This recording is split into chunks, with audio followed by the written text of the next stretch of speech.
First year की statistics है।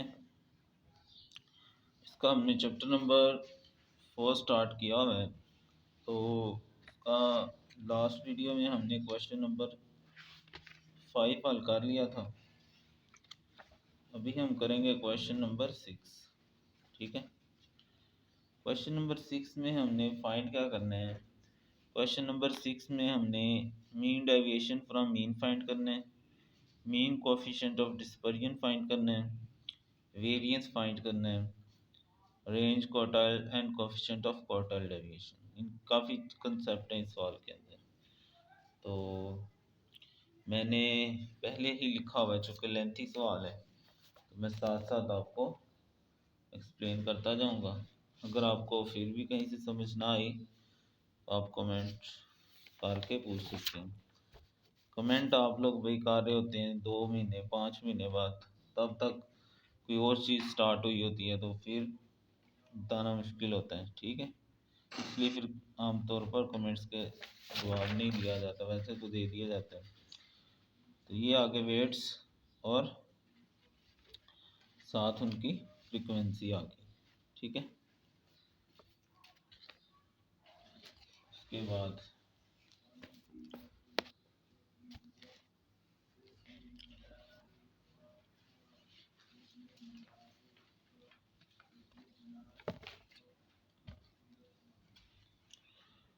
तो मैं ऊपर कर रहा हूँ ताकि डाटा सारा शो हो जाए। तो ठीक है, तो ये वेट्स आ गए, साथ उनकी फ्रीक्वेंसी आ गई, और साथ ही मैंने एक्स का कॉलम बना लिया है। एक्स का कॉलम कैसे बनाया मैंने, ये जो वेट्स वाला कॉलम है ना 50 प्लस 53, इन दोनों को ऐड किया है। 50 प्लस 53 ये आ गया इक्वल डिवाइडेड बाय 2। इस तरह ये देखें पहली वैल्यू आ गई है। इसी तरह आपने बाकी सारी वैल्यूज़ ऐड करते जाना है और 2 से डिवाइड करते जाना है, तो ये हमारे पास एक्स का कॉलम बन जाएगा। ये सारे कॉलम्स हम पहले ही देख लेते हैं ताकि हमें बार बार ये चीज़ें बनानी ना पड़े। ठीक है, तो आप अच्छे से इनको देख लो एक ही दफ़ा। तो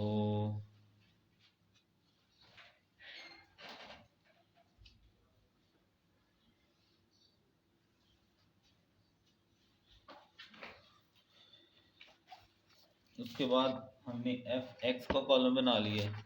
एफ एक्स का कॉलम कैसे बनाया है, एफ वाले कॉलम और एक्स वाले कॉलम को हमने क्या करना है, मल्टीप्लाई करते जाना है, तो हमारे पास एफ एक्स वाला कॉलम बन जाएगा। ठीक है जी,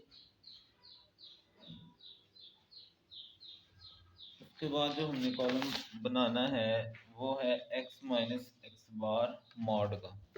उसके लिए हम क्या करेंगे, हमें एक्स बार लेना पड़ेगा। ठीक है, एक्स बार का कॉलम ये अब सारा डाटा शो हो गया तकरीबन। इसके लिए पहले हमें क्या मालूम करना पड़ेगा, एक्स बार मालूम करना पड़ेगा। एक्स बार मीन को कहते हैं, इसका फार्मूला क्या है, यहाँ चूंकि ग्रुप डाटा है ना, summation F x over summation F. तो हम क्या करेंगे, जो एफ एक्स वाला कॉलम है इसका सम कर लेंगे और जो एफ वाला कॉलम है इसका भी सम फाइंड कर लेंगे। तो जो एफ एक्स वाला कॉलम है इसको ऐड करेंगे ना सारी वैल्यूज़ को, तो ये हमारे पास आंसर इसका आएगा 240 24। इस तरह एफ वाले कॉलम का समेशन करेंगे ना तो हमारे पास आ जाएगा 372।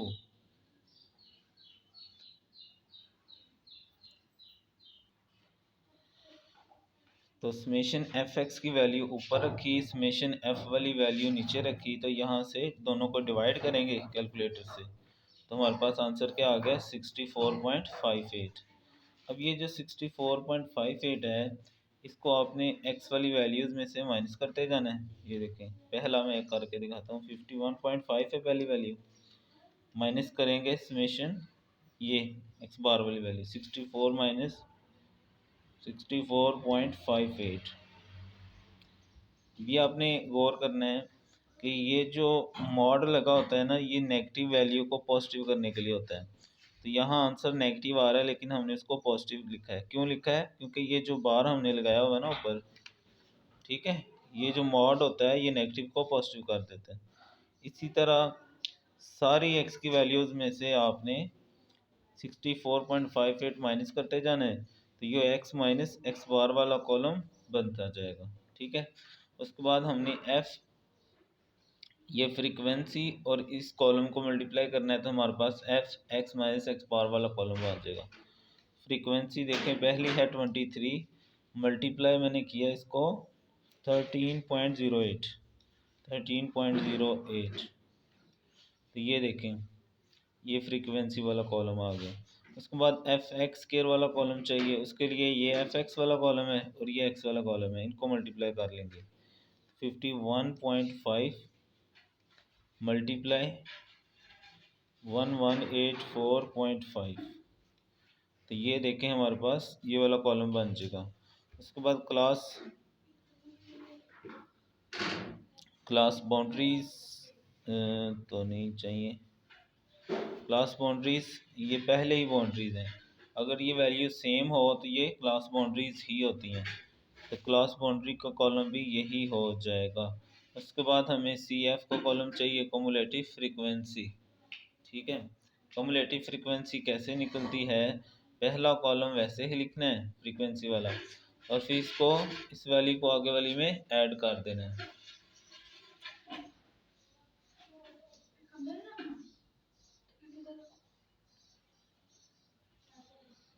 ट्वेंटी थ्री को आगे वाली फ्रीक्वेंसी में ऐड करेंगे 47, 47 को आगे 39 में जमा करेंगे। ऐसे जो आंसर आता जाएगा उसको इधर फ्रीक्वेंसी वाली नेक्स्ट वैल्यू में ऐड करते जाएंगे, तो ये सी एफ का कॉलम बन जाएगा। ये कॉलम आपने सारे पहले ही बना लेने हैं। ठीक है जी, तो ये आपके सामने है। अब हम शुरू करते हैं जी। सबसे पहले जो हम फाइंड करने लगे हैं वो है मीन डेविएशन फ्रॉम मीन। तो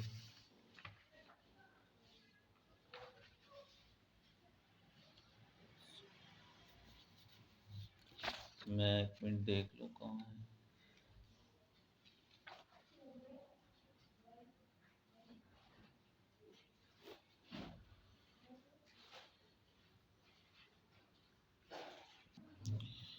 सबसे पहली जो वैल्यू मालूम की है वो है मीन डेविएशन फ्रॉम मीन की। उसके लिए फार्मूला है summation F X minus X bar का मोड ओवर समेशन एफ। तो ये जो कॉलम हमने बनाए हुए थे summation F X minus X bar, इसका आप टोटल कर लें तो ये हमारे पास क्या आ रहा है 2130, और एफ वाला हमारे पास पहले ही 372 मौजूद है। सिंपली हम वैल्यूज़ इसमें इंसर्ट करेंगे, डिवाइड करेंगे, तो हमारे पास मीन डेविएशन फ्रॉम मीन आ जाएगा। ठीक है जी, ये फार्मूला आपने याद कर लेने हैं पहले। मीन कोएफिशिएंट ऑफ डिस्पर्जन, इसकी मैं एक अलग से वीडियो बना दूंगा फार्मूला इसकी, ताकि आप लोग को एक जगह पर मिल जाए। मीन कोएफिशिएंट ऑफ डिस्पर्जन का फार्मूला है mean deviation from mean over X bar. तो एक्स बार भी हमने निकाला हुआ है, इसकी वैल्यू भी मौजूद है, और मीन डेविएशन फ्रॉम मीन की वैल्यू अभी हमने निकाली है, तो यहाँ दर्ज किया और हमारे पास आंसर आ गया जी। ठीक है, उसके बाद जी हमने फाइंड करना है रेंज। रेंज के लिए maximum value minus minimum value होती है। ठीक है, तो यहाँ से जो हमारे पास ये क्लास बाउंड्रीज है उसमें जो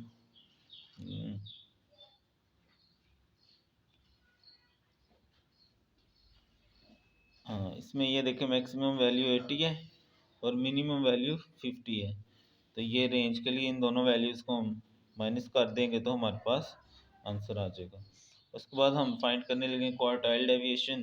क्वार्टाइल डेविएशन का फार्मूला है, ठीक है जी, upper quartile minus lower quartile, यानी Q3 माइनस Q1 ओवर 2। तो इसके लिए हम क्या करेंगे, Q3 और Q1 को पहले फाइंड कर लेंगे। Q1 के लिए हमारे पास जो फार्मूला है वो है L, चूँकि ये ग्रुप्ड डाटा है ना फ्रीक्वेंसी वाला, तो L plus H over F into N by 4 minus C. पहले हम n/4 कर लेंगे। n क्या होता है, समेशन f को हम क्या कहते हैं, n यहाँ पर क्या है, समेशन f वाली वैल्यू, तो वो हमें पता है 372 है, ये वो देखें। ठीक है, इसको हम यहाँ पर यूज़ करेंगे। अब और 4 से डिवाइड किया तो ये आ गया 93। अब 93 जो है ना, आपने इसको यूज़ करते हुए करना क्या है, हम देखेंगे कि इस जो कम्युलेटिव फ्रीक्वेंसी हमने निकाली होगी ना, उसके आपने कम्युलेटिव फ्रीक्वेंसी वाले कॉलम में देख लेना इसको कि 93 से फ़ौरन बड़ी वैल्यू जो है ना वो आपने देखनी है। ठीक है, तो हम देख लेते हैं 93 से फ़ौरन जो बड़ी वैल्यू है CF के कॉलम में। ठीक है,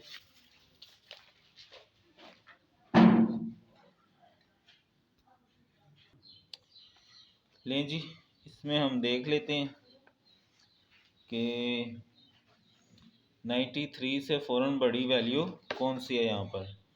तो 93 से फ़ौरन बड़ी वैल्यू अगर हम देखें तो CF वाले कॉलम में 93 से बड़ी 132 आ रही है फ़ौरन। ठीक है, तो इस कॉलम को हमने क्या करना है, सिलेक्ट कर लेना है।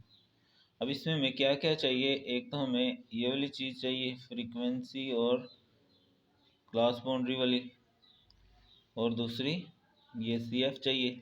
अब आपने गौर करना है, इस लाइन में जो फ्रीक्वेंसी आएगी वो हमारा F हो जाएगा, जो लोअर बाउंड्री होगी वो L होगा, और जो इस फ्रीक्वेंसी से ऊपर वाली फ्रीक्वेंसी होगी वो C होगा। और 50 से अगर हम 53 गिने, 50 ये देखें, 50, 51, 52, 53, ये हमारा क्या होता है 50, 51, 52, 3 दोनों का सेम है, वो अगले कॉलम में चला जाएगा। तो जो एज है ना वो इन क्लासेस का डिफरेंस होता है। ठीक है, तो या कैसे इन दोनों को माइनस कर लें, उससे भी हमारे पास एच आ जाता है। तो ये एफ हो गया, ये एल हो गया, ये सी हो गया, और एच हमें पता है कि वो 3 है। तो ये मैंने सारी वैल्यूज़ यहाँ दर्ज कर दी।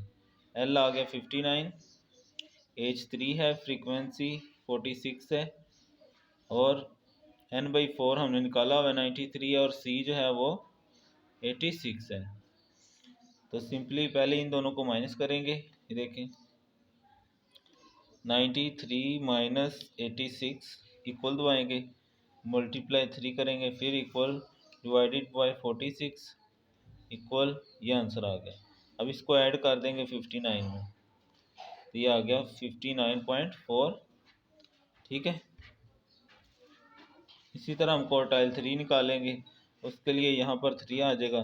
तो जब हम इसको हल करेंगे 3n की जगह समेशन f वाली वैल्यू रखेंगे, 3 से मल्टीप्लाई करके 4 से डिवाइड किया तो 279 आएगा। उसी तरह जैसे हमने ऊपर वाला किया है, हम जो कम्युलेटिव फ्रीक्वेंसी वाला कॉलम है उसमें हम 279 से फ़ौरन बड़ी वैल्यू देखेंगे कौन सी है।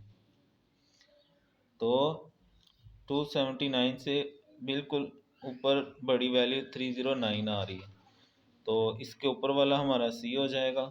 इसी लाइन में जो बाउंड्री है उसकी लोअर बाउंड्री हमारा एल होता है, और फ्रीक्वेंसी हमारी एफ होती है। एच वही है, वो चेंज नहीं होगा। तो लें जी, एल आ गया 68, एच वही है, एफ आ गया 49, 3n/4 हमने निकाला हुआ था 279, और सी जो है वो हमारा 52 आया हुआ है। तो ये वैल्यूज़ हम यहाँ पर रखेंगे जैसे मैंने ऊपर वाला सिंप्लीफाई करके दिखाया है। सिमिलरली पहले माइनस करेंगे, इक्वल दबाएंगे, 3 से मल्टीप्लाई करेंगे, फिर इक्वल दबाएंगे, डिवाइडेड बाय 49 करेंगे, और हल करके ये 69 आ चुका। तो अब हमने निकालना जो था वो था क्वार्टाइल डेविएशन। ठीक है, क्वार्टाइल डेविएशन, ये फार्मूला है क्वार्टाइल डेविएशन का। वैल्यूज़ हमने फाइंड कर लिए हैं। सिंपली अब हम क्या करेंगे, इसके अंदर दर्ज करेंगे और हमारा आंसर आ जाएगा। ठीक है, तो Q3 की वैल्यू ये हमारे सामने है, 69.65 माइनस Q1 की वैल्यू भी हमारे सामने है 59.5 डिवाइडेड बाय 2। तो ये मैं आपके सामने माइनस करता हूँ। ये देखें 69.65 माइनस वो ऊपर वाली मैंने पहले लिखी हुई है, आंसर इक्वल दबाएंगे डिवाइडेड बाय 2, तो ये आ जाएगा 5.096 या 5.1 भी लिख सकते हैं इसको। तो मैं इसको 5.1 लिख लेता हूँ। उसके बाद कोएफिशिएंट ऑफ क्वार्टाइल डेविएशन का फार्मूला है Q3 minus Q1 over Q3 plus Q1। तो वैल्यूज़ हमारे सामने एक दफ़ा माइनस और एक दफ़ा प्लस कर लेते हैं। 69.65 माइनस 59.5, यही नीचे प्लस कर देंगे। 69.65 प्लस 59.5, ऊपर माइनस करना है, नीचे प्लस करना है। तो ऊपर जब हम इनको माइनस किया तो वो आ जाएगा 10.19 और प्लस करेंगे तो 69.65 प्लस 59.5, तो ये आ जाएगा 129.15 डिवाइड कर लेते हैं 10.19 और वो रकम पहले लिखी हुई नीचे वाली डिवाइडेड बाय आंसर कर लेंगे। ये 0.078 आ जाएगा 9। उसके बाद जो हमने फाइंड करना है, बस जी इस तरह ये सवाल क्या हुआ हमारा कंप्लीट हो गया। 7 वाला भी छोटा सा ही है, वो मैं इसके साथ ही करवा देता हूँ, ठीक है। क्वेश्चन नंबर 7 में हमें क्वार्टाइल डेविएशन फाइंड करने के लिए कहा गया और कोएफिशिएंट ऑफ क्वार्टाइल डेविएशन। तो सिंपली हम डाटा लिखा हमने, फ्रीक्वेंसी भी दी हुई है, CF को कॉलम बना लेना है। वो कैसे बनता है, पहली वैल्यू वैसे ही फ्रीक्वेंसी वाली, उसको फिर आगे वाली में ऐड करते जाना है तो आंसर आता जाएगा। तो क्वार्टाइल डेविएशन का फार्मूला हमने अभी पढ़ा था, ये क्या होता है Q3 minus Q1, Q3 minus Q1।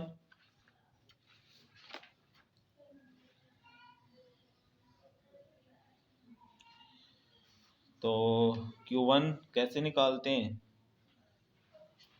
जैसे हमने अभी पीछे सवाल किया था, ठीक है। सिंपली हम फार्मूले में वैल्यूज दर्ज करेंगे और आंसर निकाल लेंगे, ठीक है। तो ये मैं थोड़ा फोकस कर रहा हूँ ताकि नज़र सही आ जाए। n/4 का कॉलम बनाया पहले हमने। n मैंने बताया समेशन f होता है। समेशन f क्या है, इनको ऐड करें तो 93 आता है। फ्रीक्वेंसी के कॉलम को ऐड करें तो, ऐड मतलब जमा करना। मैं बच्चों की तरह करके दिखाऊं भाई, समझ आनी चाहिए ना इस लेवल पे थोड़ी बहुत ही चीज़ें। कैलकुलेशन में फ़र्ज़ कर रहा हूँ कि आपको समझ आ रही है चीज़ों की। n/4 है 23.25। अब इससे बड़ी हमने वैल्यू यहाँ देखनी कौन सी है, तो 23 से बड़ी यहाँ पर 38 है, तो ये कॉलम सेलेक्ट हो जाएगा। ये C आ गया, ये F आ गया, ये L आ गया, ठीक है। और इन दोनों को माइनस करें तो H होगा, वो 25 बन रहा है, ठीक है। तो सिंपली ये वैल्यूज हमने सारी यहाँ पर इंसर्ट की और ये आंसर आ जाएगा। इसी तरह हमने क्वार्टाइल 3 निकालनी, L प्लस H और F3 n/4। n क्या है, समेशन F होता है, बाई 4 करेंगे 69.75। तो 69 से बड़ी वैल्यू यहाँ पर हमारे पास 75 है, तो ये आ जाएगा C, ये आ जाएगा F, ये आ जाएगा L। तो ये वैल्यूज़ यहाँ दर्ज करेंगे, रेंज वही है, तो ये आ गया आंसर। ये फार्मूला इसका क्वार्टाइल डेविएशन का।